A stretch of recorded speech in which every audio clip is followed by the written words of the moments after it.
ಓಂ ಶ್ರೀ ಗುರು ಬಸವಲಿಂಗಾಯ ನಮಃ. ನನ್ನೆಲ್ಲ ಪ್ರೀತಿಯ ವೀಕ್ಷಕರುಗಳಿಗೆ ವಚನಗಳು ವಿತ್ ಮುಗುಳುನಗೆ ಚಾನಲ್ಗೆ ಆತ್ಮೀಯವಾದ ಸ್ವಾಗತ. ನೀವು ಯಾವಾಗಲಾದರೂ ಯೋಚಿಸಿದ್ದೀರ ಸ್ನೇಹಿತರೆ, ನಿಮ್ಮದು ಅಂತ ನೀವು ಹಿಡಿದುಕೊಂಡಿರೋ ಎಲ್ಲವೂ ಕೂಡ ಒಂದಿನ ನಿಮ್ಮನ್ನು ಬಿಟ್ಟು ಹೋಗುತ್ತೆ ಅಂತ ಅಂದರೆ ಜೀವನದಲ್ಲಿ ನಾವು ನಂಬಿರ್ತಕ್ಕಂತಹ ಸಿರಿ, ಆಸ್ತಿ, ಅಂತಸ್ತು, ಹಣ, ಐಶ್ವರ್ಯ, ಕೊನೆಗೆ ನೀವು ನಂಬಿರ್ತಕ್ಕಂತಹ ಜನಗಳು ಕೂಡ ಒಂದಿನ ನಮ್ಮ ಜೊತೆ ಇರೋದಿಲ್ಲ ಅಂತಂದರೆ ಈ ವಚನದ ಅರ್ಥ ನಿಮಗೆ ಗೊತ್ತಾದರೆ ನೀವು ನಾನು ನನ್ನದು ಅನ್ನೋ ಭಾವನೆನೇ ಬಿಟ್ಬಿಡ್ತೀರ. ಯಾಕಂದರೆ ಇಲ್ಲಿ ಏನೂ ನಮ್ಮದಲ್ಲ, ಇಲ್ಲಿ ಯಾವುದೂ ಕೂಡ ಶಾಶ್ವತ ಅಲ್ಲ. ಹಾಗಾದರೆ ಅಂತಹ ಒಂದು ವಚನ ಮತ್ತು ವಚನದ ಅರ್ಥವನ್ನು ನೋಡೋಣ ಸ್ನೇಹಿತರೆ. ವಚನವು ಹೀಗಿದೆ: ಹರನೀವ ಕಾಲಕ್ಕೆ ಸಿರಿಯು ಬೆನ್ನಲಿ ಬಕ್ಕು, ಹರಿದು ಎದ್ದೊರೆಯು ಕೆರೆ ತುಂಬಿದಂತಯ್ಯ.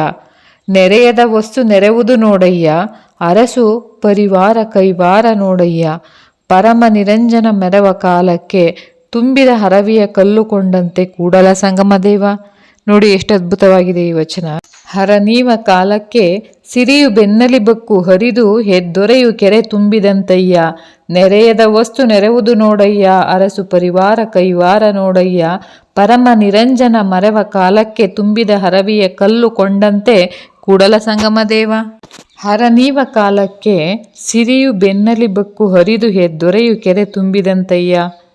ನೋಡಿ, ಈ ಸಾಲುಗಳನ್ನು ಕೇಳುವಾಗ ನಮ್ಮ ಮನಸ್ಸಿನಲ್ಲಿ ಒಂದು ಪ್ರಶ್ನೆ ಬರಬೇಕು. ನಾವು ನಂಬಿರುವುದು ನಿಜವಾಗಿಯೂ ನಮ್ಮದೇನಾ? ನೆರೆಯದ ವಸ್ತು ನೆರೆವುದು ನೋಡಯ್ಯ, ಅರಸು ಪರಿವಾರ ಕೈವಾರ ನೋಡಯ್ಯ. ಈ ಮಾತುಗಳಲ್ಲಿ ಒಂದು ಕಠಿಣ ಸತ್ಯ ಇದೆ, ನಾವು ಒಪ್ಪಿಕೊಳ್ಳಲು ಇಷ್ಟಪಡದ ಸತ್ಯ. ಅಂದರೆ ಮಾನವನಿಗೆ ಸಿರಿ ಅಂತ ಅಂದರೆ ಏನು? ಹಣ, ಗೌರವ, ಸ್ಥಾನ, ಮಾನ ಇವು ಬಂದಾಗ ನಾವು ನಮ್ಮನ್ನು ದೊಡ್ಡವರು ಅಂತ ಭಾವಿಸ್ತೀವಿ. ಆದರೆ ಹರನೀವ ಕಾಲ ಬಂದಾಗ, ಅಂದರೆ ಇದೇ ಸಿರಿ ನಮ್ಮನ್ನು ಬಿಟ್ಟು ಹೋಗುತ್ತೆ. ಬಿಟ್ಟು ಹೋಗುವಂತಹ ಕಾಲ ಬಂದಾಗ, ಯಾಕಂದರೆ ಸಿರಿ ನಮ್ಮದಲ್ಲ, ನಾವು ಅದರ ಅತಿಥಿಗಳು. ಅಹಂಕಾರ ಮತ್ತು ಭ್ರಮೆ, ನಾವು ನಮ್ಮ ಜೀವನವನ್ನು ಒಂದು ಭ್ರಮೆಯ ಮೇಲೆ ಕಟ್ಟಿಕೊಂಡಿದ್ದೇವೆ. ಇದು ನನ್ನದು ಅನ್ನೋ ಭ್ರಮೆ. ಒಮ್ಮೆ ಯೋಚಿಸಿ ನೋಡಿ ಸ್ನೇಹಿತರೆ, ನೀವು ಹುಟ್ಟಿದಾಗ ಏನನ್ನ ತಂದಿದ್ರಿ, ಹೋಗುವಾಗ ಏನನ್ನ ತೆಗೆದುಕೊಂಡು ಹೋಗ್ತೀರಾ? ಈ ಮಧ್ಯದಲ್ಲಿ ಸಿಕ್ಕಿರುವ ಎಲ್ಲವೂ ಕೂಡ ತಾತ್ಕಾಲಿಕ. ಆದರೆ ನಾವು ಅದನ್ನು ಶಾಶ್ವತ ಅಂತ ಭಾವಿಸ್ತೇವೆ. ಅದೇ ಅಜ್ಞಾನ ಅಂತ. ಹರಿದು ಎದ್ದೊರೆಯು ಕೆರೆ ತುಂಬಿದಂತಯ್ಯ ಅಂದರೆ ಒಂದು ನದಿ ಹರಿದು ಹೋಗುತ್ತೆ, ಕೆರೆ ತುಂಬುತ್ತೆ, ಅದು ನಮಗೆ ತುಂಬಿದಂತೆ ಕಾಣುತ್ತೆ. ಆದರೆ ಅದು ನದಿಯ ಸ್ವಂತ ನೀರಲ್ಲ, ಅದು ಬಂದದ್ದು ಮತ್ತೆ ಹೋಗುತ್ತೆ. ಹಾಗೆ ನಮ್ಮ ಜೀವನದಲ್ಲೂ ಕೂಡ ಇರುವಂತಹ ಸಿರಿ ಅದು ನಮ್ಮದೇ ಅಲ್ಲ, ಅದು ಒಂದು ತಾತ್ಕಾಲಿಕ ಪ್ರವಾಹ. ಅರಸು ಪರಿವಾರ ಕೈವಾರ ನೋಡಯ್ಯ ಅಂದರೆ ರಾಜನಿಗೂ ತನ್ನ ಕುಟುಂಬ ಉಳಿಯೋದಿಲ್ಲ ಅಂತಂದರೆ ನಮ್ಮ ಬಗ್ಗೆ ಏನು ಹೇಳಬಹುದು?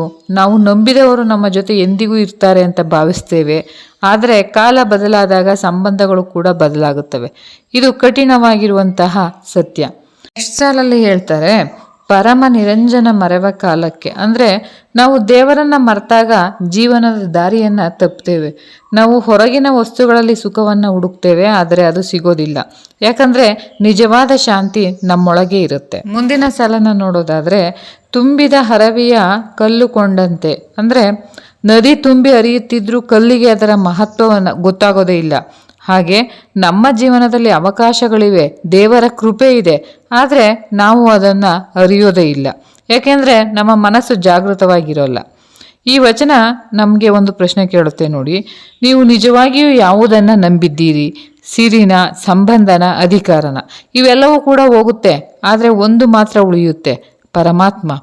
ಹರನೀವ ಕಾಲಕ್ಕೆ ಅಂದರೆ ಎಲ್ಲವೂ ದೂರವಾಗುತ್ತೆ, ಆದರೆ ಕೂಡಲ ಸಂಗಮ ದೇವ ನಿನ್ನ ನೆನೆದವನು ಎಂದಿಗೂ ತಪ್ಪುವುದಿಲ್ಲ. ಈ ವಚನದಿಂದ ನಾವು ಒಟ್ಟಾರೆಯಾಗಿ ಕಲಿಬೇಕಾಗಿರ್ತಕ್ಕಂತಹ ಪಾಠ ಏನು ಅಂತಂದರೆ, ಅಹಂಕಾರವನ್ನು ಬಿಡಬೇಕು, ಸಿರಿ ಮೇಲೆ ನಂಬಿಕೆಯನ್ನು ಇಡಬಾರ್ದು, ದೇವರನ್ನು ಮರಿಬಾರ್ದು.